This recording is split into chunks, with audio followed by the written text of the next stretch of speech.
Los evangelios no son documentos o relatos biográficos de Jesús, sino testimonios o confesiones de fe, nacidas de la experiencia pascual de las primeras comunidades. Bienvenidos al programa Viviendo el Evangelio. La vida de la Iglesia es una vida pastoral.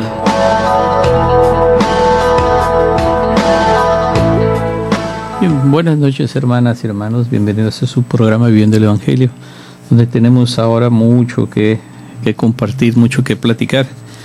Iniciando primero con lo que es una reflexión del Evangelio. No es homilía, es simplemente un compartir lo que a mí me deja la palabra de Dios del domingo, que son tanto la primera lectura, que fue la del libro de Nehemías, la segunda lectura, que fue de la carta del apóstol San Pablo a los Corintios, y el Evangelio, que fue prácticamente el inicio del Evangelio según San Lucas. Entonces es algo que nos va ayudando a todos nosotros a realmente tener ese espíritu eclesial al que Dios nos llama, y que el Papa Francisco, pues desde el inicio de su pontificado, pues ha sido para nosotros una guía, una referencia de que podemos nosotros pensar un poquito si reunimos o relacionamos la dinámica del pontificado del Papa Emérito Benedicto XVI, que él nos invitaba a regresar a las raíces, ver a lo que los padres de la Iglesia, los apóstoles, aunque hay una diferencia de 200 años, pero en cuanto a lo que fue la transmisión de las experiencias, las vivencias, tienen que darnos a nosotros un sentido mayor y más profundo de lo que es, de que somos Iglesia. Todos bautizados somos parte del cuerpo místico de Cristo, y que aquí nos lo dice el apóstol San Pablo a los Corintios de una manera muy bonita. Y también lo digo en este sentido, con este calificativo, porque realmente si nosotros vivimos el Evangelio, pues vamos a tratar de ser imitadores de Cristo, y que vamos nosotros en la experiencia que tuvieron los apóstoles, el apóstol San Pablo, que el día de hoy la fiesta es solemnidad de la conversión del apóstol San Pablo, que es de ser un perseguidor de Jesús, se convierte, y es algo que nos llena de alegría, el testimonio de un gran santo, una de las columnas de la Iglesia, que nos hace también la invitación a seguir a Cristo, porque en una de sus cartas nos dice que sean imitadores míos como yo lo soy de Jesucristo, y nos va dando algunas pautas como nosotros, leyendo las cartas del apóstol San Pablo, vamos a ir encontrando ese sentido de experiencia que debemos de tener, de vivencia de un verdadero cristiano católico. Pero bien, algo que pues a mí siempre me gusta al principio del programa hacer la lectura del Evangelio del domingo, y poder compartir lo que el Santo Padre el día de ayer en el Ángelus nos compartía. Entonces escuchemos el Santo Evangelio según San Lucas. Muchos han tratado de escribir la historia de las cosas que pasaron entre nosotros, tal y como las transmitieron los que las vieron desde el principio y que ayudaron en la predicación. Yo también, ilustre Teófilo, después de haberme informado minuciosamente de todo desde sus principios, pensé escribírtelo por orden, para que veas la verdad de lo que se te ha enseñado. Después de que Jesús fue tentado por el demonio en el desierto, impulsado por el Espíritu, volvió a Galilea. Iba enseñando en las sinagogas. Todos lo alababan y su fama se extendió por toda la región. Fue también a Nazaret, donde se había criado. Entró en la sinagoga, como era su costumbre hacerlo todos los sábados, y se levantó para hacer la lectura. Se le dio el volumen del profeta Isaías, los enrolló y encontró el pasaje en que estaba escrito: El Espíritu del Señor está sobre mí, porque me ha ungido para llevar a los pobres la buena nueva, para anunciar la liberación a los cautivos y la curación a los ciegos, para dar la libertad a los oprimidos y proclamar el año de gracia del Señor. Enrolló el volumen, lo devolvió al encargado y se sentó. Los ojos de todos los asistentes a la sinagoga estaban fijos en él. Entonces comenzó a hablar diciendo: Hoy mismo se ha cumplido este pasaje de la Escritura que acaban de oír. Palabra del Señor, gloria a ti, Señor Jesús. Y algo que me gusta del Evangelio de San Lucas, como desde el inicio esta narración que da del Evangelio se lo escribe a Teófilo, un discípulo de él, que Teófilo es Teo, Dios, Filo, es amigo o hijo, pudiéramos decirlo, no es una traducción literal. Teófilo pues se podría traducir como hijo de Dios. Pero esta narración del Evangelio que empezamos a escuchar, que se empieza a proclamar el domingo, el día de ayer, pues quítenle el nombre o quitémosle el nombre de Teófilo y le pongamos el nombre de todos y cada uno de nosotros. Que podamos ir sintiendo estas palabras presentes del Evangelio como algo que, como él dice, y es interesante, ¿no? Dice: después de haberme informado minuciosamente de todo, desde sus principios, pensé escribírtelo por orden, para que veas la verdad de lo que se te ha enseñado. Ya que aquí nosotros estamos, lo testimonia el escrito del apóstol, del evangelista San Lucas, como él dice: después de haberme informado minuciosamente de todo. O sea, no es una actitud o un parecer del evangelista San Lucas de hacerlo de alguna manera espontánea, sino que nos está hablando de lo que realmente fue la experiencia Cristo, el hombre histórico. Entonces, y aquí nos lo dice también: muchos han tratado de escribir la historia de las cosas que pasaron entre nosotros, tal y como nos las transmitieron los que las vieron desde el principio y que ayudaron en la predicación.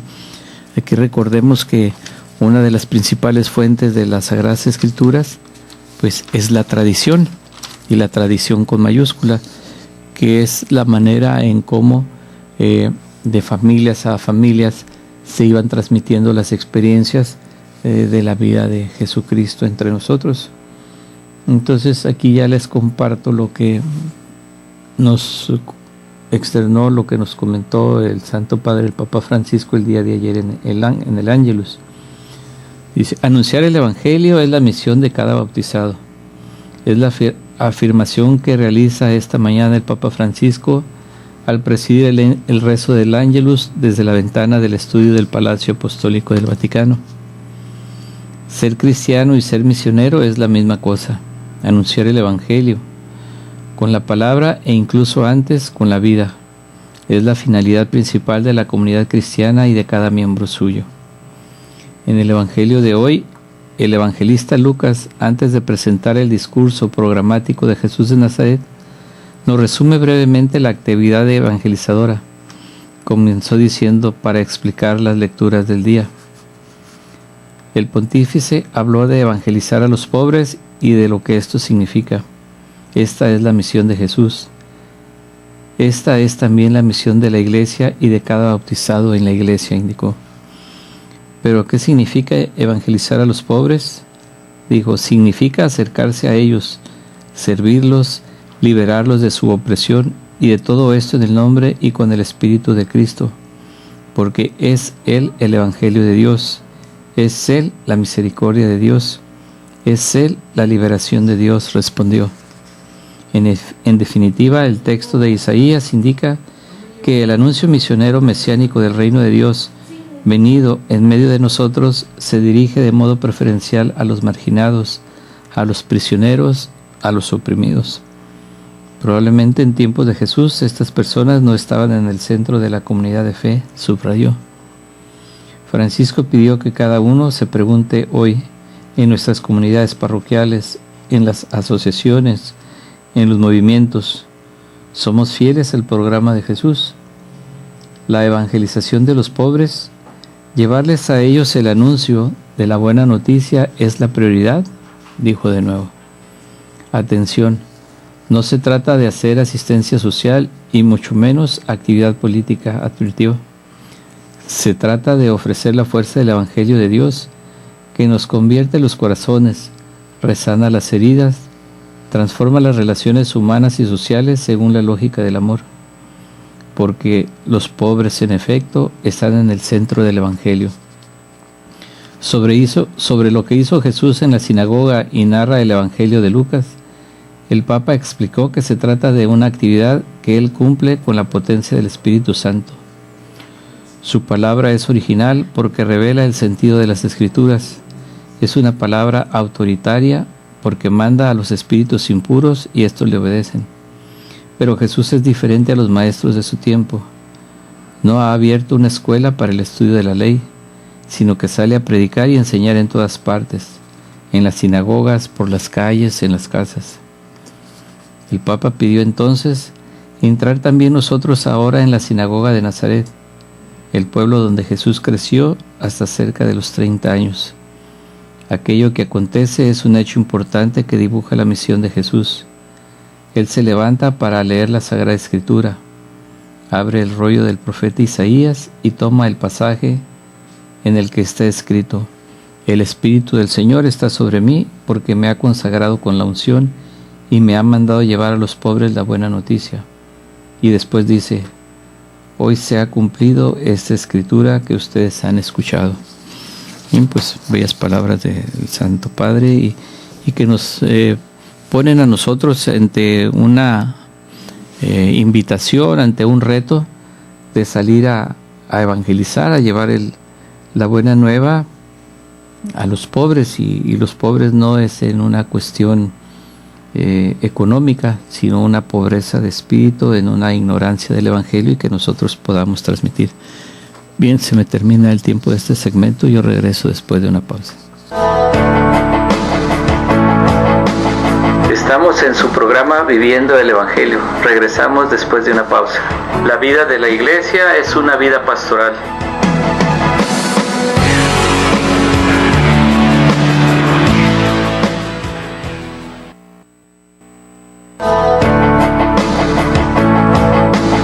Estamos de regreso en su programa Viviendo el Evangelio. Regresamos. La vida de la Iglesia es una vida pastoral.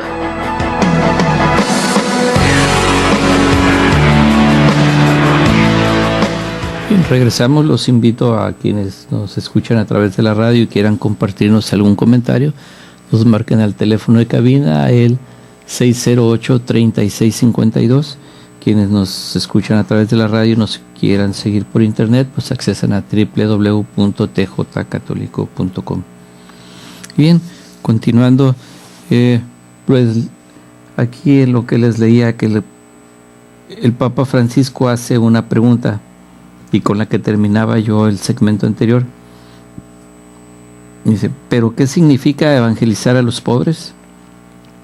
Dijo: significa acercarse a ellos, servirlos, liberarlos de su opresión, y todo esto en el nombre y con el Espíritu de Cristo, porque Él es el Evangelio de Dios, es Él la misericordia de Dios, es Él la liberación de Dios, respondió. Y aquí en esto quiero compartirles algo que me llamó mucho la atención y que tiene una... Bueno, yo lo relaciono, el Evangelio, la misericordia de Dios, el año de la misericordia que estamos viviendo y que hay que vivirlo intensamente. Les voy a compartir de un testimonio, un hombre, Pietro Masso, en Italia. Nos dice aquí quién es este señor Pietro Masso. Pues es una persona que que asesinó a sus padres. Y nos dice el que en la cárcel se encontró con Dios y se arrepintió del brutal homicidio. Después escribió al Papa y recibió una llamada inesperada. Bien, les comparto, él dice: me llamo Pietro Masso. En julio cumplo 45 años y he estado 22 en la cárcel por haber matado a mis padres el 17 de abril de 1991. Yo era el mal. Sin embargo, el Papa Francisco ha tenido compasión de mí. Le escribí una carta que le entregó mi padre espiritual, Monseñor Guido Todeschini. Después de pocos días, el Papa me llamó por teléfono. Él y don Guido son personas santas.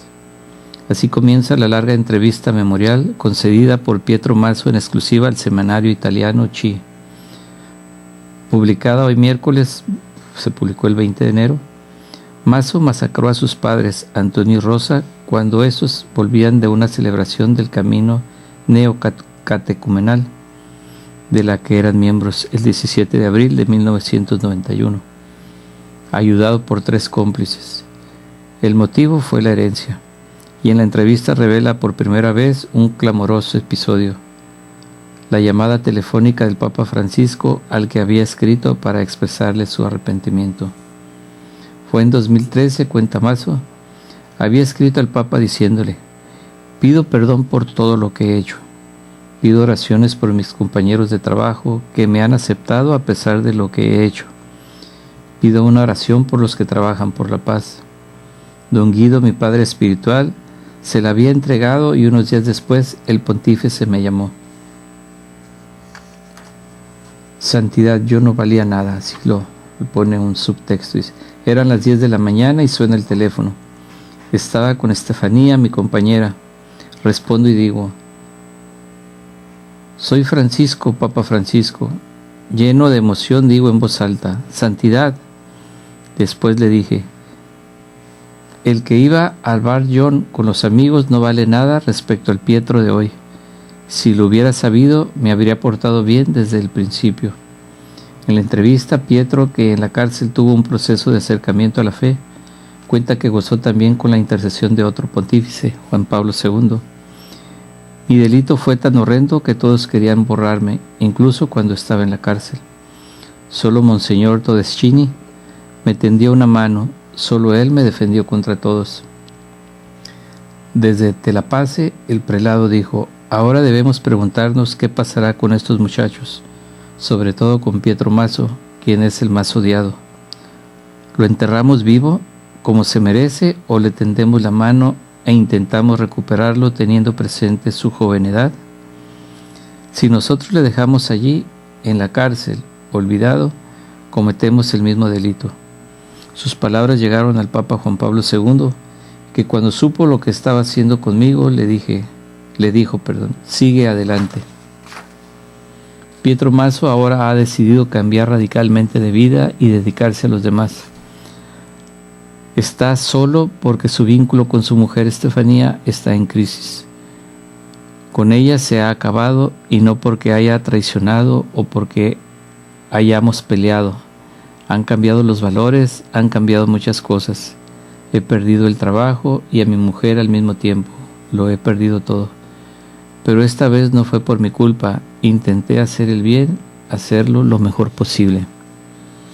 Ahora Masso se ha establecido en España, donde quiere abrir una comunidad de rehabilitación. Quiero crear en Valencia una casa que acoja a aquellos que se han equivocado con la sociedad y que están en la calle. Quiero dar un sentido distinto a mi vida. Solo el extranjero comprende al extranjero. Solo el que ha estado en la cárcel comprende al que ha estado en la cárcel. Solo el que se ha equivocado comprende al que se ha equivocado. Yo no valgo nada, pero esta idea merece más que yo. Bien, un bello testimonio donde pues en la experiencia que nosotros tengamos y que podamos ser también nosotros un testimonio de conversión, podemos acercarnos a ayudar a las personas, por ejemplo, matrimonios sin conflicto, jóvenes difíciles con problemas de adicción que lo han superado. todas estas experiencias vividas y que se han superado, pues es lo que nos puede dar en un momento dado más credibilidad a lo que nosotros pensamos y que queremos hacer. De otra manera, pues pudieran en un momento dado resultar palabras huecas, vacías, ¿no? Pero yo creo que quien ha superado una situación difícil, ha vivido su conversión, pues puede dar un buen testimonio y puede ayudar a la conversión de muchos. Y traigo ya ahorita a colación pues la fiesta, la solemnidad del día de hoy de el apóstol San Pablo, que siendo él un perseguidor de los cristianos, pues el camino a Damasco se encuentra con Jesús, y que pues en Hechos de los Apóstoles podemos ver la conversión de San Pablo, y que San Pablo en sí no es que haya sido en un principio un hombre malo, sino todo lo contrario, era un buen judío, a tal grado que se iba al extremo, y que igual como Pietro Mazo, que llegó a matar, pero que la misericordia de Dios es por sobre todo infinitamente superior a cualquier experiencia de perdón para todos y cada uno de nosotros los humanos, ¿no? Entonces, algo que nos invita también el Santo Padre, y que lo hizo también el apóstol Pablo, en ese momento de conversión, ser realmente misioneros de la misericordia de Dios, del amor de Dios para con todos y cada uno de nosotros, misericordiosos, y que podemos nosotros continuar trabajando en este año de la misericordia, y que la misericordia de Dios pues no se agota, no termina, no es solo este año, que desde toda la eternidad Dios es un Dios de amor y de misericordia. Quiero compartirles también que el Santo Padre nos ha hablado en la encíclica Misericordia Vultus, nos habla sobre los misioneros del Papa Francisco, los misioneros de la misericordia. ¿Y quiénes son estas personas? Pues son sacerdotes que tienen un encargo muy especial del pontífice. Dice, la bula Misericordia Vultus del Papa Francisco adelantaba en su número 18 una figura que se pondrá en marcha el próximo 10 de febrero, miércoles de ceniza, los misioneros de la misericordia. Estos serán sacerdotes escogidos por su respectivo obispo, o en el caso de religiosos, el superior provincial de la orden a la que pertenezcan, y con una carta de presentación se personarán en Roma el 9 de febrero para participar en una ceremonia de envío y recibir las indicaciones de la misión de boca del mismo Francisco. Las características que figuran en la bula son las siguientes. Los misioneros de la misericordia han de ser, primero, signo vivo de cómo el Padre acoge cuantos están en busca de su perdón. Segundo, artífices ante todos de un encuentro cargado de humanidad, fuente de liberación, rico de responsabilidad para superar los obstáculos y retomar la vida nueva del bautismo. Tercero, se dejarán conducir en su misión por las palabras del apóstol. Dios sometió a todos a la desobediencia para tener misericordia de todos. Esto lo leemos en Romanos capítulo 11, versículo 32. Y es muy interesante, de alguna manera así un poco de broma, se los dejo de tarea leer Romanos 11, versículo 32, y como aquí, como nos dice, Dios sometió a todos a la desobediencia para tener misericordia de todos, que podamos hacer incluso hasta una lección divina de este versículo de la carta del apóstol San Pablo a los romanos. Y bien, el cuarto, predicadores convincentes de la misericordia. Quinto, anunciadores de la alegría del perdón. 6, confesores accesibles, amables, compasivos y atentos especialmente a las difíciles situaciones de las personas particulares. Uno de estos sacerdotes es Víctor Hernández, avalado por el arzobispo de Madrid, Monseñor Carlos Osorio. Y Víctor desarrolla su trabajo pastoral en el mundo de la salud, en la capellanía del Hospital de Madrid, una labor que se verá afectada durante este año. Bien, pues ya se nos termina este segundo segmento. Yo regreso después de una pausa. Estamos en su programa Viviendo el Evangelio. Regresamos después de una pausa. La vida de la iglesia es una vida pastoral.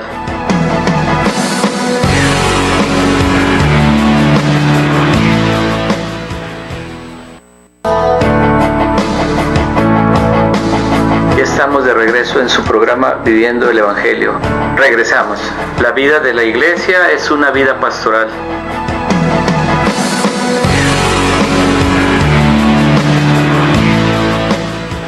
Bien, continuamos y voy a un nuevo testimonio. Ahora viene siendo el testimonio es el que estoy platicando del sacerdote Víctor Hernández, cómo es que él ha sido escogido para ser misionero de la misericordia.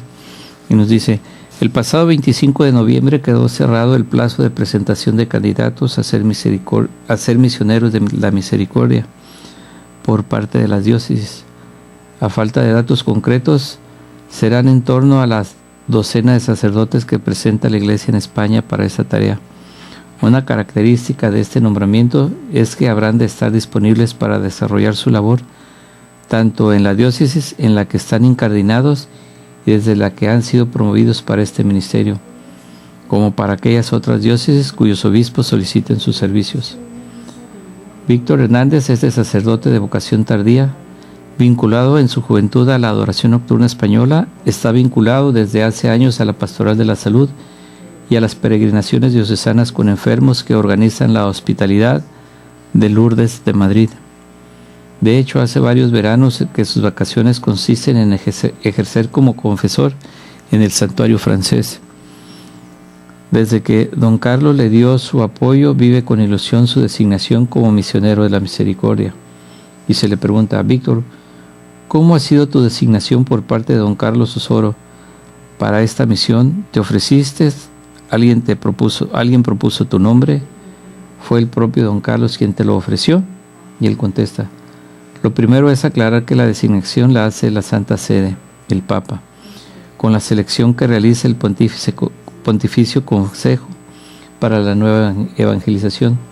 Ciertamente el obispo diocesano es el que avala y autoriza la idoneidad del candidato y suplace que si no recibe este encargo. Todo surgió cuando un grupo de amigos leíamos y comentábamos la bula de convocación del jubileo. Varios de esos amigos suelen confesarse conmigo, entre ellos algunos seminaristas. Ellos comentaron que yo podía responder a las expectativas que menciona la bula en el número 18.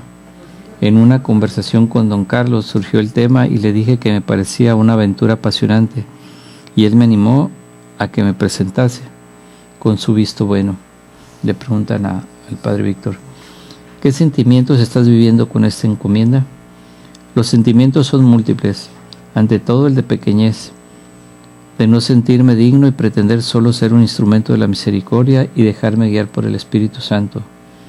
Alegría más que por el encargo, por el año santo en sí, por tener la posibilidad de mostrar el rostro misericordioso de Dios y poder colaborar en la misión con el Papa Francisco, a veces atacado por esa misericordia incluso dentro de la Iglesia.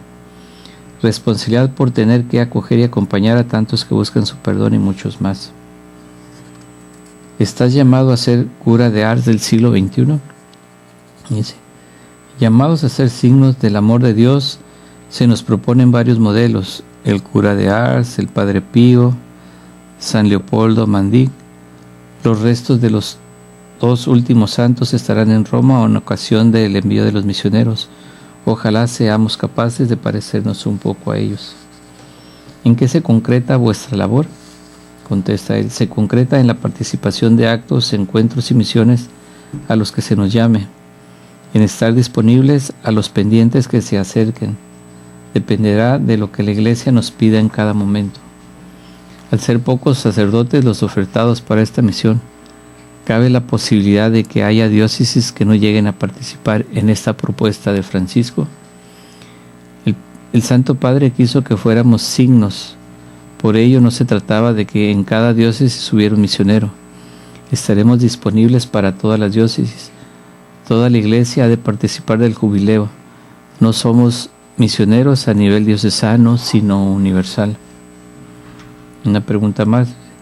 Dice, ¿vuestra presencia en otras diócesis está condicionada a la petición expresa del obispo titular o podrá ser llamado por un movimiento, una parroquia, un colegio? La disponibilidad es a cualquiera que nos llamen para una confesión comunitaria, para un retiro, para predicar en un encuentro.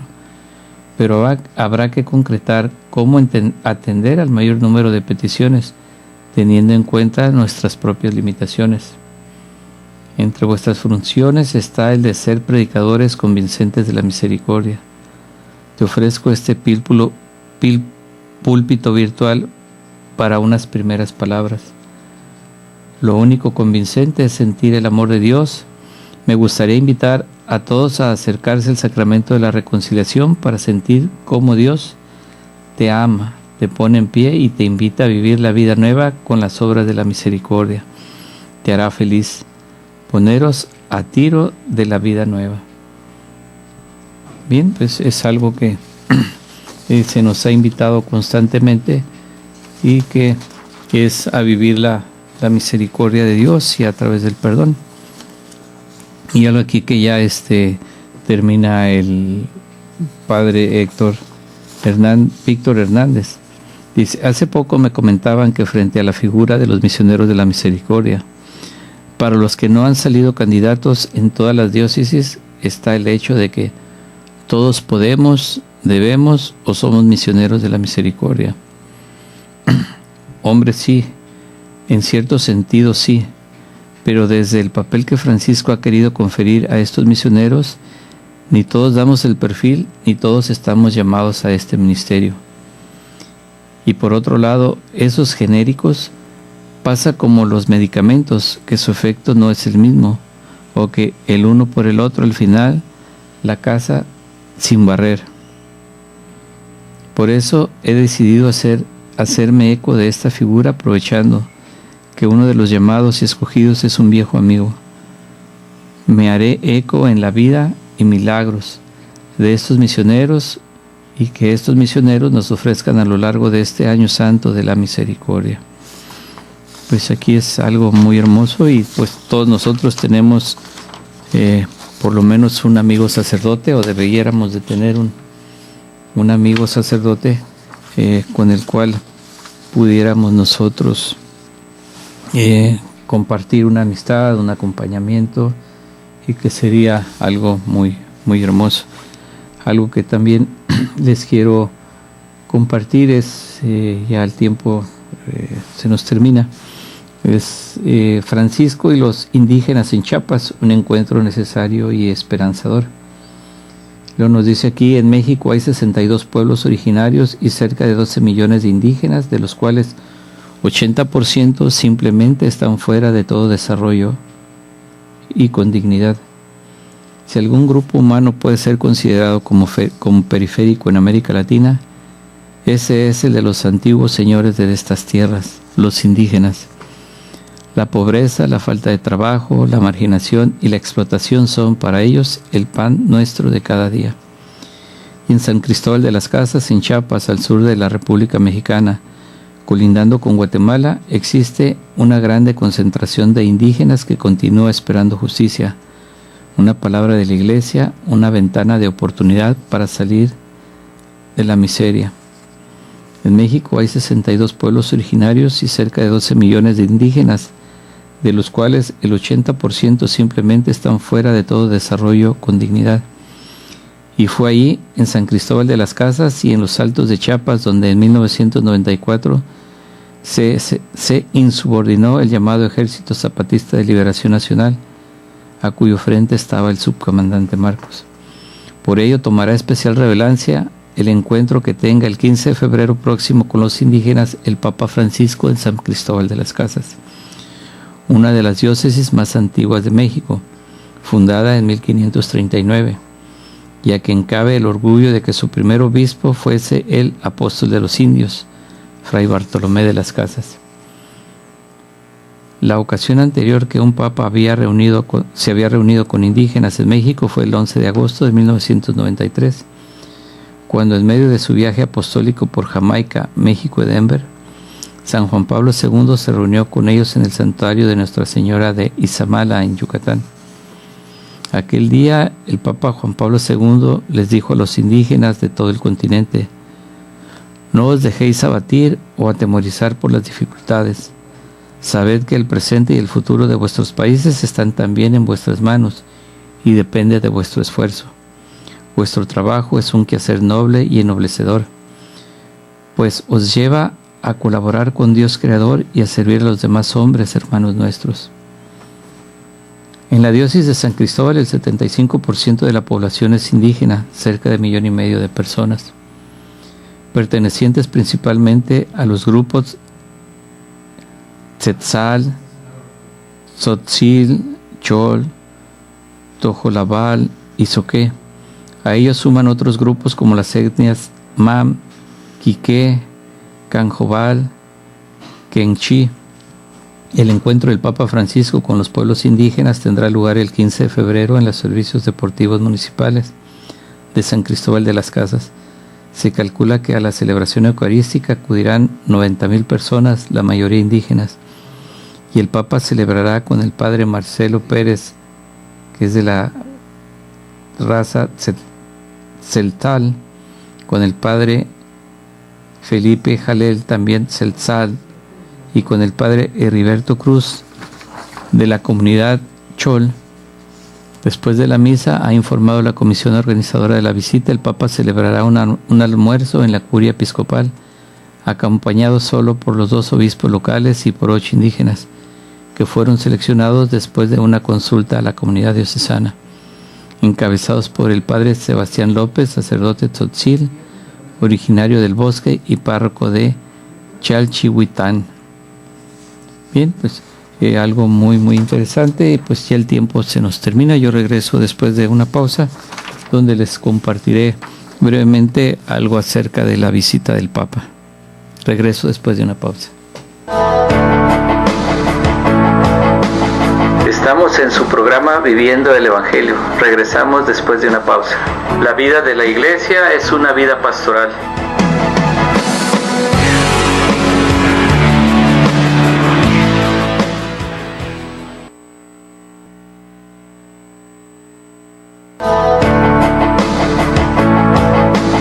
Estamos de regreso en su programa Viviendo el Evangelio.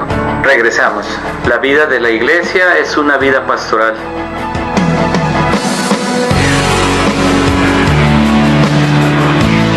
Bien, regresamos ya a este último segmento en el que pues prácticamente nuestra temática a la luz del Evangelio, como punto de partida del Evangelio de San Lucas del día de ayer, y que nos habla de la misericordia de Dios, pues se ha despertado toda una polémica, diferentes instancias en diferentes en medios sociales, políticos, en fin, de todas partes, donde se critica incluso la visita del Papa a México.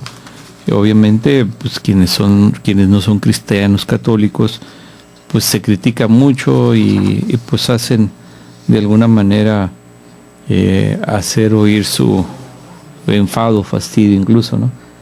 Pero algo que pudiéramos pensar, todo el bien que nos traerá, principalmente una fortaleza espiritual y un mensaje que escucharemos del Santo Padre. Pues hay un artículo que quiero compartirles, una voz que se oye constantemente que dice: yo no quiero que el Papa Francisco visite México. Bien, nos dice, esto lo escribe un joven, Jaime Septién, dice: en las últimas semanas ha circulado en diversos medios de comunicación y redes sociales comentarios y especulaciones respecto a la visita del Papa Francisco a México en febrero próximo, que el Papa cobra por visitar México, que los eventos donde hablará tendrá un costo elevado por persona, que el gobierno tiene que desplegar la logística y seguridad, pagados con los impuestos de los ciudadanos, etc. Bueno, esto creo que ninguno de nosotros somos ajenos y de una u otra forma sí hemos escuchado este tipo de comentarios.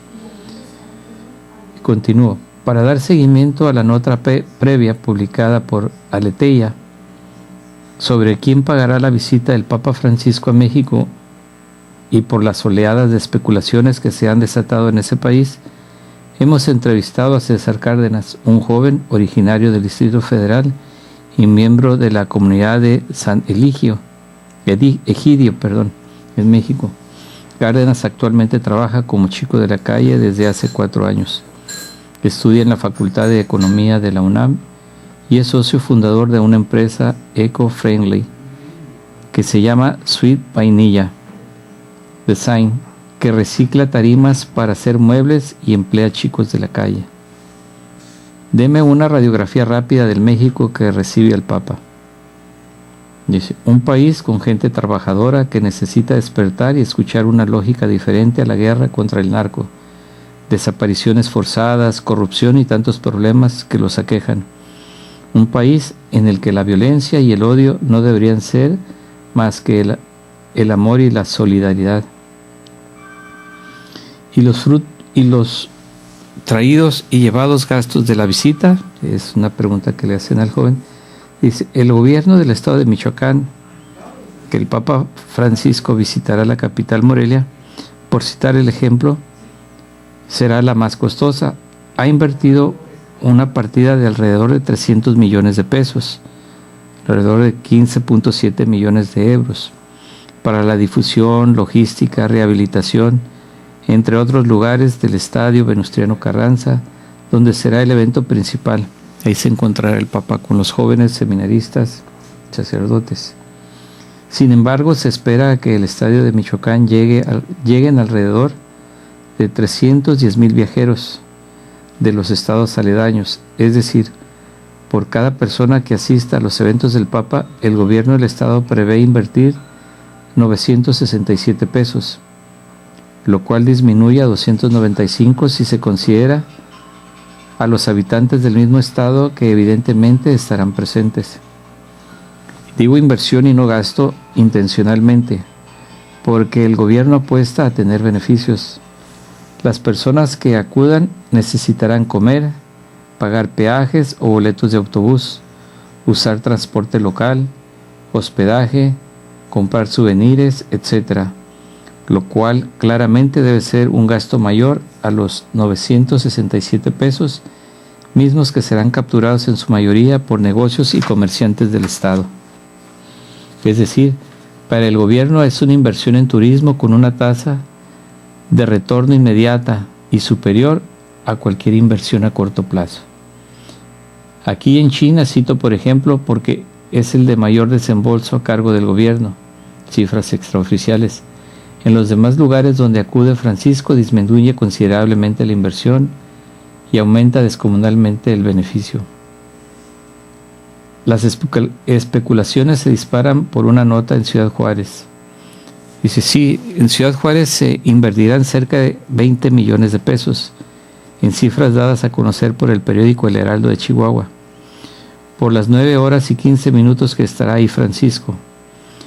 Dicen que costará cada minuto su estancia 36,000 pesos. Sin embargo, se prevé una derrama de más de 1,100,000 pesos por minuto según la Canaco, 36 veces más. Finalmente se calcula que la derrama total que dejará en México la visita del Papa será de 2.500 millones de dólares, muy lejos por encima de todos los gastos que se realicen para la seguridad y la logística de su estancia. ¿Con qué podemos equipararlo? Con toda la temporada decembrina y 4 fines de semana largos. Claro que habrá quienes decidan lamentablemente lucrar con la venida del Papa y querrán hacer negocio con la fe de la gente. Pero eso es una decisión irrevocablemente personal de quien así decida hacerlo. ¿El Papa Francisco está muy lejos de todo este revoltijo? ¿No lo ves así? Contesta, el Papa es un hombre fuera de la lógica del mundo. Es un hombre, un cristiano de reconciliación, de paz y de alegría.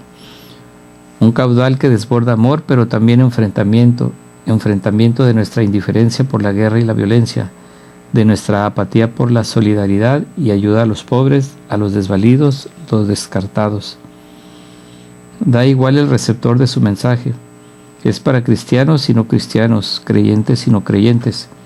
Su mensaje es universal y su revolución de amor está dirigida a personas de buena voluntad, pero sumidas en la desesperanza de un mejor mañana, para personas preocupadas por el prójimo y por el ambiente inhumano en que estamos sometidos, víctimas del mercado y de la lógica depredadora del consumo y del individualismo. Francisco hace que los hombres nos reconozcamos pequeños, encontrando un orden superior donde nosotros somos simples siervos que debemos actuar con una lógica diferente, donde el amor sea la directriz fundamental de nuestros actos. Su mayor y grande discurso es el mensaje mismo del Evangelio. Poner al centro a los más débiles y pobres, hablando con un lenguaje claro y directo, desde el corazón, recordando siempre el valor de cada persona integrante de esta gran familia, la familia humana que debe cuidar la casa, el mundo entero y a sus integrantes. A título personal, ¿qué le parecen las descalificaciones a la visita papal a México? Y contesta por último el joven. Dice: no son más que el vano esfuerzo de quien predica el odio antes que el amor. Deseo firmemente y rezo porque despierte México de su letargo, ciudadanía, empresarios y políticos, porque se arriesgue el amor en cada ciudadano, porque México escuche con el corazón cada palabra de Francisco, y que esto sea un parteaguas en el actuar diario de cada connacional que quiera una lógica diferente a la de la enemistad. Bien, pues esto es realmente lo que nosotros queremos y esperamos, anhelamos que ya esté aquí en México el Papa Francisco, porque ciertamente nos va a dar palabras de aliento, donde en este tiempo actual, en este momento, hay mucha desesperanza en todos y cada uno de nosotros en cuanto a la violencia, a la economía,